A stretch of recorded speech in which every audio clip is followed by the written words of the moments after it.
제가 시골 출신인데요. 어릴 때 저희 아버님이 조그만 과수원 하나 있었습니다. 그 과수원을 개방했을 때 중학교 2학년 때인가 1학년 때인가 제가 그렇게 기억이 나는데, 한 해는 과수 중에서 한 나무가 이파리를 떨어뜨려야 될 겨울이 왔는데, 여러분들 지금 이제 낙엽이 시지 않습니까? 근데 한 겨울이 이제 깊어가는 이 겨울이 왔는데도 불구하고 낙엽이 그대로 붙어 있더라고요. 그래서 이제 제 생각에는 중학생이니까 좀 센티멘탈하다, 이런 감을 좀 갖고 아버지에게 그랬어요. 아마 이 나무가 나뭇잎을 떨어뜨리는 것이 아쉬워서 아마 나뭇잎이 떨어지지 않는 것 같습니다. 아버지한테 그랬더니 우리 아버님께서 껄껄껄 웃으시면서 그러시더라고요. 나무잎이 떨어지는 것이 아쉬워서 그런 것이 아니라 영양분이 부족해서 그렇다는 거예요. 영양분이 부족하기 때문에 제때 낙엽을 떨어뜨려야 되는데 떨어뜨리지 못한다는 거예요. 그러면 사실은 말씀이 제때 나뭇잎을 떨어뜨려야 되는데, 한마디로 말하면 벌거벗어야 되는데 벌거벗지 못하게 되면 추운 겨울에 얼어 죽든지 설령 살아남는다 할지라도 그 이듬해 실한 가지가 나오기 어렵다 라고 하는 얘기를 하더라고요. 그때 제가 한 가지 중학교 때 깨달은 것이 뭐냐면은, 이와 같이 불필요한 것을 버릴 수 있어야만이 새로운 출발을 할 수 있구나 라고 하는 진리를 어릴 때 중학교 2학년 때인가 1학년 때 제가 깨닫게 되었습니다. 일반적으로 사람들은 무엇인가를 얻는 것을 능력이라고 생각하죠. 내가 취하는 것을 능력이라고 생각합니다. 그런데 제가 이제 올해 연말에 은퇴를 하게 되는데, 지금까지 살아오면서 느낀 것 중에 하나가 뭐냐면, 진짜 능력은 버리는 것이다 라고 하는 생각을 지울 수가 없어요. 성경이 우리에게 또 그와 같이 가르쳐주고 있는 것을 볼 수 있습니다. 진짜 능력은 버리는 능력이다. 저는 이렇게 이해를 합니다. 여러분, 여행을 가게 될 때 이 여행에 초짜하고 전문가하고 차별이 있습니다. 초짜는요, 짐을 많이 싸요. 여행 가게 될 때 있는 집 없는 집, 저희 아내도 어쩌다 한 번 가니까 그냥 라면에서부터 생수까지 안 가지고 가는 거 없더라고요. 다 가지고 가요. 네. 그런데요, 여행 전문가들은 짐이 간단해요. 그런데 현지에 가서 보면은 바리바리 싸가지고 왔는데 사실은 현지에서 필요한 것이 그렇게 많지가 않아요. 짐 가지고 간수하고 그거 들고 다니려고 고생을 합니다. 그런데 여행 전문가들은 간단하게 왔는데 있는 건 다 있어. 네. 그래서 이제 여행을 자주 하다 보면은 요령이 생겨가지고 처음에는 짐이 많았는데 갈수록 짐이 줄어드는 것을 보아세요. 한마디로 말하면 이처럼 버리는 능력, 이게 얼마나 소중한가, 저는 그런 생각을 갖게 됩니다.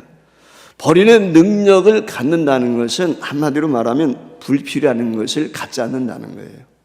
우리는 쓸데없는데 너무 관심이 많아요. 쓸데없는 것을 너무 사모할 때가 많다는 것이죠. 그러니까 여기에는 버릴 것인지 내가 취할 것인지 취사 선택이 있는 것이죠. 그러니까 취사 선택의 능력이라고 하는 것은 지혜가 있어야 되고, 버리는 것이 진정한 능력이다. 저는 그런 생각을 갖습니다. 아마 버리는데 대표 선수가 있다면 바울 사도가 아니겠는가, 저는 그런 생각을 갖는데, 오늘 이 바울 사도가 가지고 있었던 모든 것을 버리는 그 삶을 통해서 진짜 능력이 무엇인지 저와 함께 깨닫는 귀한 시간이 될 수 있기를 부탁을 드리겠습니다. 가치 있는 것, 유익한 것, 생산적인 것, 행복한 것은 저와 여러분이 선택할 수 있는 능력이 있어야 됩니다. 이 선택의 능력이 있다는 말의 의미는 반대로 무가치한 것, 불필요한 것, 파괴적인 것, 불행한 것을 버릴 수 있어야 되는 겁니다. 버리는 능력이 지니게 되면 인간은 성숙해집니다. 버릴 줄 알게 되면 삶이 오히려 더 그 인생의 삶이 윤택해지는 것을 볼 수 있습니다. 그리고 버리는 능력을 소유하게 될 때 위대한 삶을 살 수 있다. 저는 그렇게 생각을 합니다. 오늘 여기 본문 말씀에 보면은 예수님을 만난 사울이 바울로 이름을 개명을 하고 그가 과거에 자랑했던 모든 것들을 버리는 그런 내용이 오늘 여기 말씀에 기록이 되어 있거든요. 특별히 한 3가지 정도로 취약해서 말씀을 드릴 수 있는데, 첫 번째 바울이 보신 것은 뭐냐면 유대 사회의 최고 권력과 영예인 사내들인 공회의 의원권을 버렸습니다. 이 공회의의 의원권을 버렸다는 말의 의미는 오늘날 국회의원의 특권을 버렸다라고 이렇게 이야기할 수 있습니다. 두 번째는 당시 가장 큰 특권인 로마의 시민권을 날 때부터 가지고 있었거든요. 근데 그 한 아버지의 막대한 유상을 물려받을 상속권을 버렸다. 저는 그렇게 생각을 합니다. 그 다음에 세 번째가 뭐냐면 당시 유대의 최고 랍비라 일컫는 가말리알 문화생 수제자였단 말이죠. 근데 그거 버렸어요.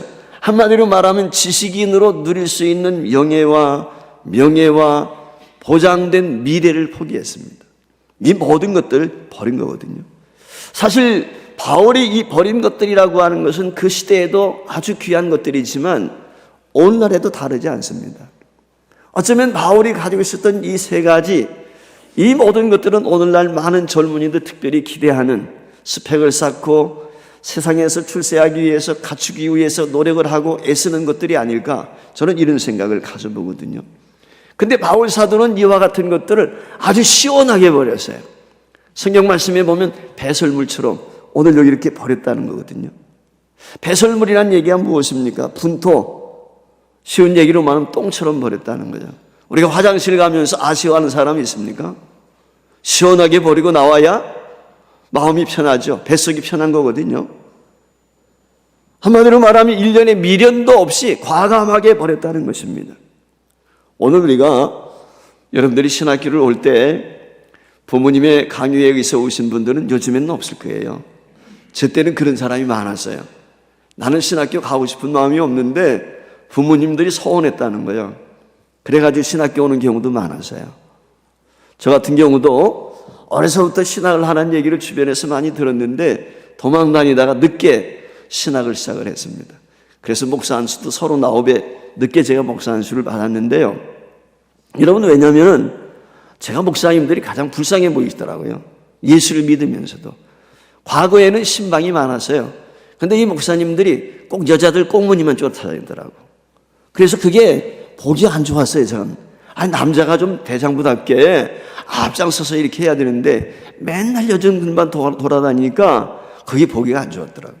아마 그때는 아마 제가 인격적으로 주님을 만나지 못해서 그렇지 않았는가 이런 생각이 드는데, 어쨌거나 여러분들이 신학교를 오게 될 때는 결단하고 왔을 거예요.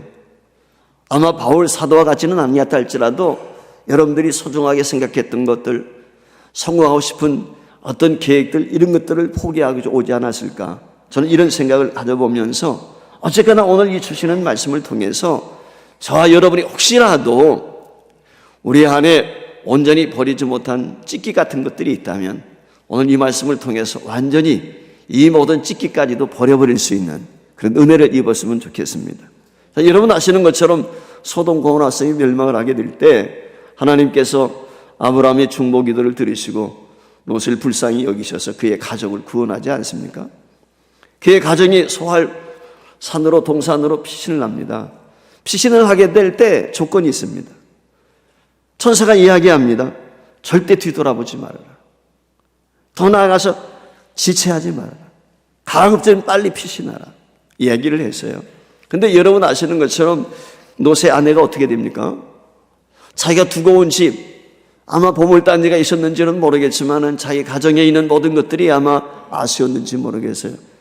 순간 그 천사의 말을 잊어버렸어요. 그리고 뒤돌아봤습니다. 그 순간 소금 기둥이 되고 말았어요. 여러분, 이 소금 기둥은 무엇입니까? 한마디로 말하면 상징성을 갖는데 변질되지 말라는 것입니다. 달리 말하면 파멸되어질 사라질 이 쓸데없는 것에 미련 두지 말라라고 하는 하나의 표징으로 이 노새처가 소금 기둥이 되지 않았겠는가, 그런 생각을 가져보게 됩니다. 저는 버리는 것이 서두의 능력이라고 말씀을 드렸습니다. 자, 그럼 이런 능력을 소유하기 위해서, 버리기 위해서 우리가 해야 될 일이 무엇일까요? 첫 번째는 분명한 기준이 있어야 되는 것입니다. 분명한 기준이 없으면 버릴 수가 없습니다. 사도 바울이 이전의 것을 버릴 수 있었던 것은 예수 그리스도라고 하는 분명한 삶의 기준이 있었기 때문에 그렇습니다. 예수 그리스도를 만나기 전에는 바울 사도가 오늘 본문에서 말씀하고 있는 배설물처럼 여겼던 이 모든 것들이 자신에게 있어서 가장 귀한 것이었습니다. 가장 소중한 것이었습니다. 근데 예수 그리스도를 만났단 말이에요. 예수 그리스도를 만나는 순간 가장 소중하게 여겼던 이 모든 것들이 배설물같이 여겨지게 된 거예요. 예수님을 알고 나니까, 예수님의 복음에 대한 감격과 기쁨을 경험하고 나니까 영생에 대한 확고한 믿음을 갖게 되니까 지금까지 자신이 가지고 있던 것들은 배설물에 불과하다 라고 하는 기준이 생긴 것입니다. 오늘 이 점이 우리에게 중요한 것입니다. 예수 그리스도께서 부활하셔서 하나님의 영광 중에 살아나셔서 만물을 통치하신다는 이 확고한 믿음의 삶의 기준이 섰단 말이죠. 그 기준이 서는 순간 지금까지 자신이 소중하게 생각했던 이 모든 것들은 보잘것없는 것들이라는 것을 깨닫게 된 것입니다. 사랑하는 여러분, 우리가요 예수 그리스도를 내 삶의 중심에 모실 때, 예수 그리스도께서 내 안에 들어오셔서 나의 삶의 주인이 될 때 우리는 기준이 바뀌어져요. 목표가 달라집니다. 기준에 따라서 우리는 선택하게 되어 있습니다. 그렇기 때문에 기준 정하는 것이 중요합니다. 분명한 기준이 있게 되면 우리는 선택하는 데 주저하지 않습니다. 자기 안에 분명한 삶의 중심과 기준이 없는 사람이 방황하게 되고 버리질 못합니다. 찌개 같은 것을 계속 가지고 그거 끌어안고 염려하고 걱정할 수밖에 없는 것입니다. 여러분, 아브라함이 갈대우를 떠납니다. 하나님의 명령에 따라서 갈대우를 떠나게 될 때요, 하나님의 말씀이 그 심령 속에 들어왔거든요. 하나님을 의지하는 믿음이 생기니까 자기 고향, 친척 모든 것을 버릴 수가 있었어요. 여러분 아시는 것처럼 이스라엘 백성들이 400년 동안 그 애굽에서 종살이 하다가 가나안 땅을 향해서 갈 수 있었던 비결이 무엇입니까? 그것은 다른 데 있지 않아요. 하나님의 임재와 하나님의 이적을 경험했단 말이에요. 하나님의 역사하심을 분명히 경험하게 되었을 때 살아계신 하나님이 내 삶의 주인이라는 분명한 삶의 기준이 생겼어요. 그 삶의 기준이 생기니까 과감하게 400여 년 동안 몸담고 있던 애굽 종살이를 벗어날 수 있었고, 아브라함도 마찬가지로 자자손손 부모 대에서부터 자라왔던 그 고향 땅을 버릴 수가 있었던 것입니다.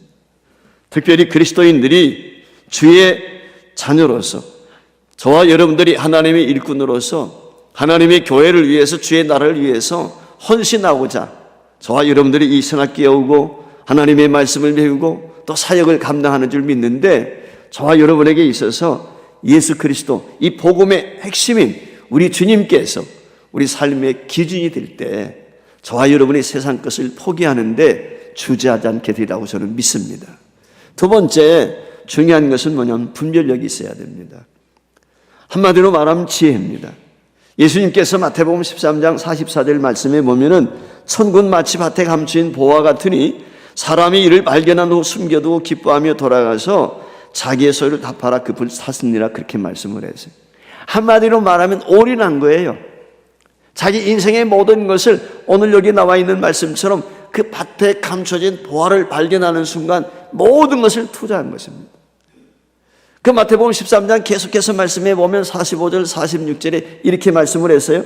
또 천국은 마치 좋은 진주를 구하는 장사와 같으니 극히 값진 진주 하나를 발견함에 가서 자기의 소유를 다 팔아 그 진주를 샀느니라. 할렐루야. 여러분 어떻게 여러분 인생을 다 팔아서 이 신학교 왔습니까? 아멘 하는 사람이 하나도 없네요. 여러분 다 팔아야 돼요. 예. 제가 보니까 그렇더라고요. 다 팔아야 돼요. 팔지 않으면요 미련이 있어요. 저도 전도사 시절에요, 제가 처음 전도사 시절 78년도 했는데 큰 교회 갔습니다. 영통복구에서 제일 큰 교회 갔습니다. 그때 당시 78년대 3,000명 모였습니다. 지금도 3,000명 큰 교회죠. 교육자가 한 20명 됐어요. 제가 그때 당시는 통합치겠는데 조한 장로계 나경일 목사 여러분들 아실 거예요. 같이 사역을 했거든요. 그분이 전도사고 저는 교육전사였는데, 그럼에도 불구하고 저는 신학교 1학년 다닐 때 도망가고자 했어요. 주일학교가 2,000명이 모였어요. 그때 당시 부서가 유년부, 초등부, 소년부가 있는데 2,000명이 모였으니까 어느 정도 큰 교회인지 알 수 있겠죠. 근데 제가 초등부 담당하는데 이게 뭐 전도사가 돼가지고 처음 설교하는데 그게 뭐 오죽하겠어요. 그래서 늘 저는 도망갈 생각을 했어요. 그래서 저희 아내가 먼저 선배야. 우리 장신대 먼저 선배인데 신학을 먼저 했으니까 이 친구는 교회 개척도 했던 그런 경험도 있고 아주 여장부여서 죄송한데, 그래서 저는 도망갈 생각을 많이 했어요. 도망갈 생각을 많이 했는데 주일학교가 부흥이 되는 거예요. 이게 문제예요. 이게 문제예요. 네. 안 모여야 제가 핑계를 대고 도망갈 수가 있는데, 예를 들어 500명 모였는데 1년에 600명이 모이는 거예요. 그러니까 도망갈 수가 없어요. 그리고 제가 이제 합신에 와가지고 우리 합신교단 영광교회로 제가 처음 사역지를 갔는데, 중구동부 가서요 130명 모였는데 제가 6개월 만에 200명이 된 거예요. 그러니까 도망갈 수가 없는 거예요. 도망갈 수가. 그래서 코 껴가지고 지금까지 오게 됐어요. 예. 지금까지 와서 이제 45년 동안 제가 사역을 감당했는데, 그때만 해도 제 생각에 어마하고 입을 벌리네. 제가 5학년 8반이거든. 그렇게 안 보이세요? 예. 우리 교인들은 저를 5학년 8반으로 하고 있어요. 장로님 그렇죠? 예. 저희 교회에서는 제가 5학년 8반이라고 그렇게 얘기합니다. 근데 올해 은퇴예요. 조기 은퇴. 예. 근데 어쨌거나 하나님께서 저를 다루신 것이 뭐냐면 포기하는 훈련이었어요. 포기하는 것. 이게 포기하니까 빈손이 되니까, 빈털터리가 되니까, 그래서 제가 신불자도 되고 그랬거든요. 저희 아내가 여기 있는데 참 고생을 많이 했어요. 교회 개척하면서 옛날 IMF 시대에 교회 건물 사가지고 잘 나가다가 그냥 포기해서 그거 뭡니까? 경매 넘어가고 정말 빈털터리가 다 돼서 신불자가 되고 그런 인생을 제가 살았거든요. 그러면서 이 비우는 것이 뭔가 라고 하는 것을 깨닫게 되었습니다. 사랑하는 여러분, 예수 그리스도만큼 고상한 것이 없잖아요. 예수 그리스도가 가장 고상하다는 것을 알게 되니까 세상의 친구라든지 세상의 명예라든지 세상의 권력이라든지 세상의 지식이라든지 그게 하찮하게 보이는 거죠. 예수님보다 귀한 것이 없으니까. 여러분, 예수님보다 정말 귀한 것이 없습니까? 여러분, 일생 살아가는 동안에 나는 예수보다 귀한 것이 없다. 우리가 신학교 다닐 때 가장 많이 불렀던 찬송이 아골골짝 빈다리도 죽을 이 복음 들고 가겠다는 거예요. 근데 다시 저보다 도시만 가더라고요. 시골 안 가려고 그래요. 광야 안 가려고. 찬송은 아주 힘있게 잘하거든요. 여러분들은 그러지 않아요? 막상 시골 교회 나면 가요, 안 가요? 개척교회 어려운 교회 나면 갑니까, 안 갑니까? 환경 보죠, 조건 보죠. 요즘에 교육자들 교회에서 모셔오는데 쉽지가 않아요. 인천 지역은 특히 합신생 여러분들 인천 많이 와주세요.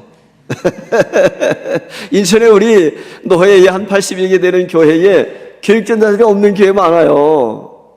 안 온다는 거예요. 학생 수가 줄었기도 했지만은 사실 인천에서 여기 오는 거 불편하지요. 어려움이 있어요. 그래도 인천에 좋은 교회들 많습니다. 오셔서 여러분들이 살펴주시면 좋겠어요.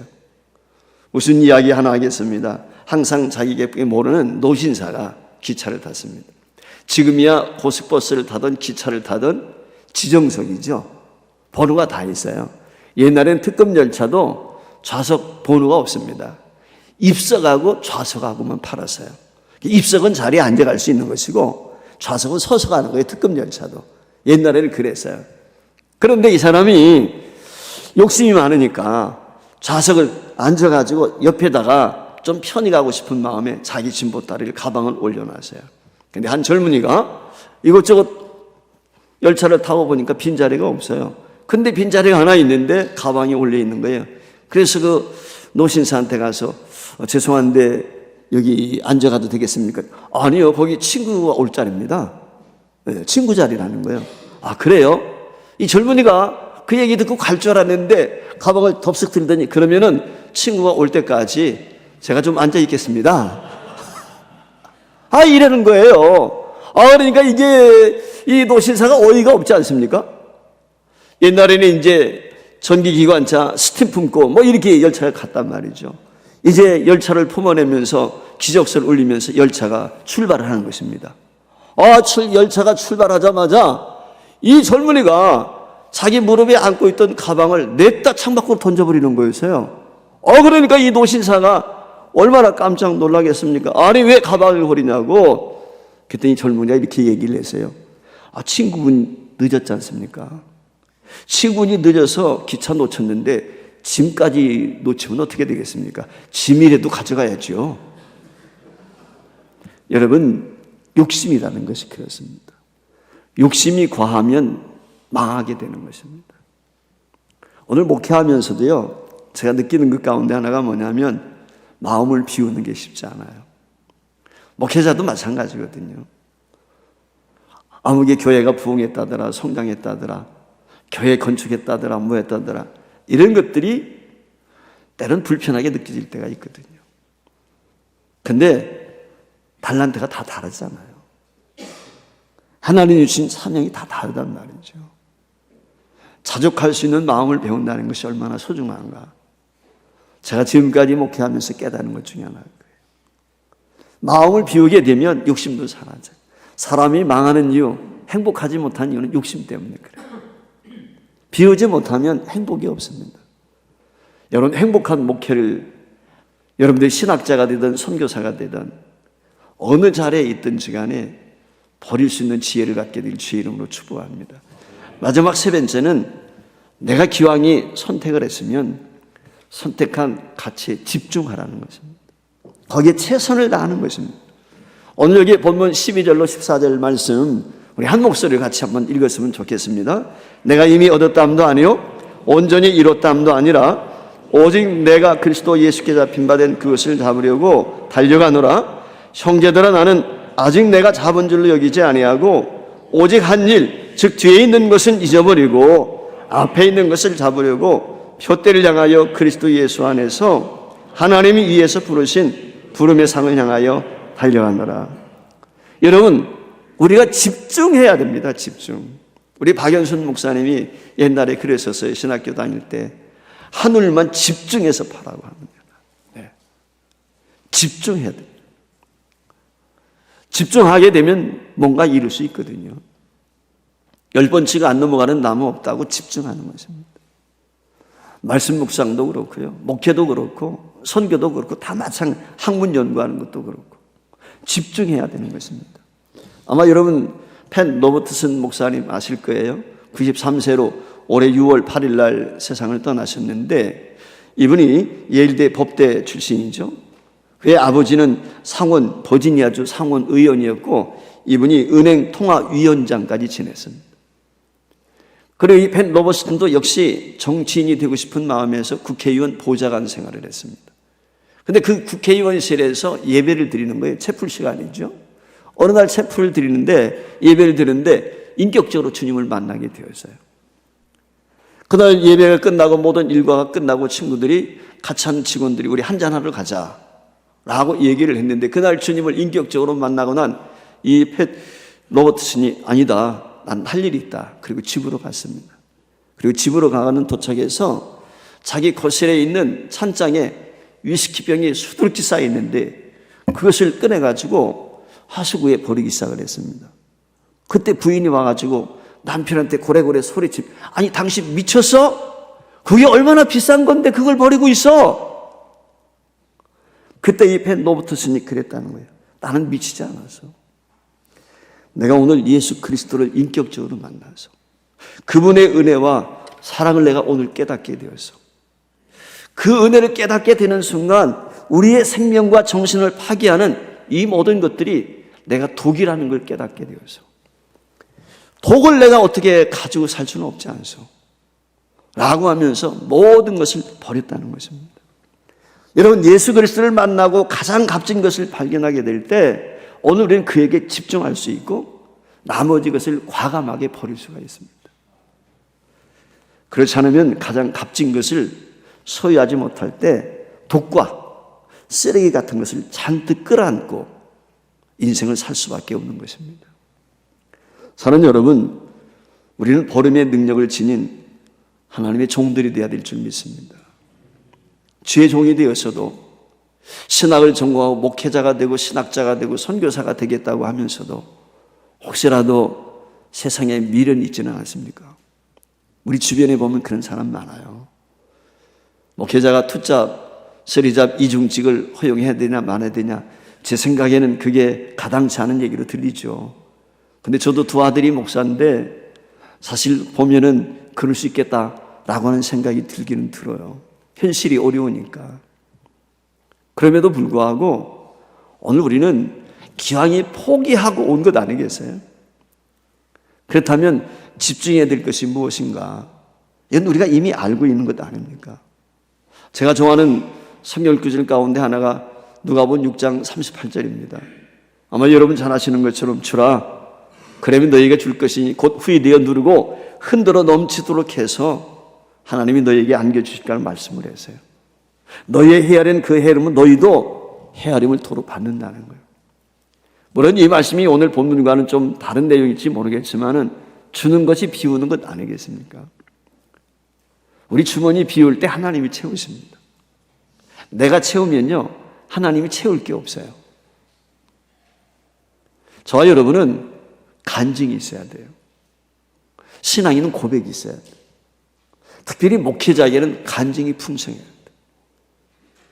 고백이 풍성해야 돼요. 말씀 아무리 지혜적이고 신학적이고 성경신학적이고 여러분 조직신학적이고 말씀을 전해도요, 그 속에 살아있는 메시지가 되지 못하는 이유는 그게 내 속에 들어와서 인카네이션 돼야 되거든요. 거듭나야 되는 거예요. 쩍쩍한다고 되는 게 아니에요.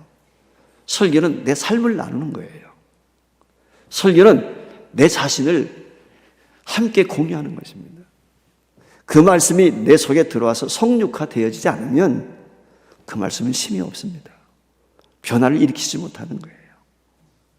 말씀이 말씀되기 위해서는 저와 여러분 속에 들어오셔서 그 말씀이 체득화되어야지 하는 것입니다. 그 비결은 비우는 것입니다.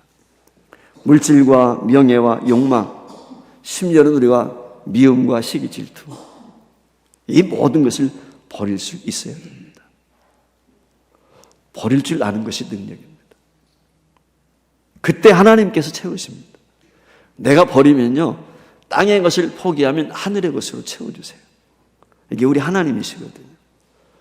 아무쪼록 여러분들이 주의 종으로서 목회의 길을 걷던, 아니면 신학자가 되든 선교사가 되든 어느 상황 어떤 처지에 있든지 간에 버리는 것이 능력이다 라고 하는 것을 기억해 주셨으면 좋겠고, 특별히 하나님의 일꾼으로 산다는 것은 버릴 수 있는, 포기할 수 있는 능력을 소유한 사람이다 라고 하는 것 기억하시고, 학업에 최선을 다하시고 이후에 여러분들이 사역의 현장에서 수고하게 될 때 기왕이면 오늘 주신 말씀이 기억이 되어지고 여러분 사역 가운데 큰 위로가 되고 힘이 되었으면 합니다.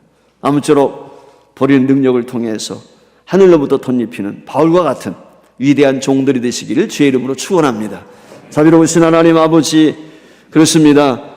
우리는 내가 무엇을 취득해야만이 그것이 힘이고 능력이라고 생각합니다. 그러나 하나님의 나라는 버리는 것입니다.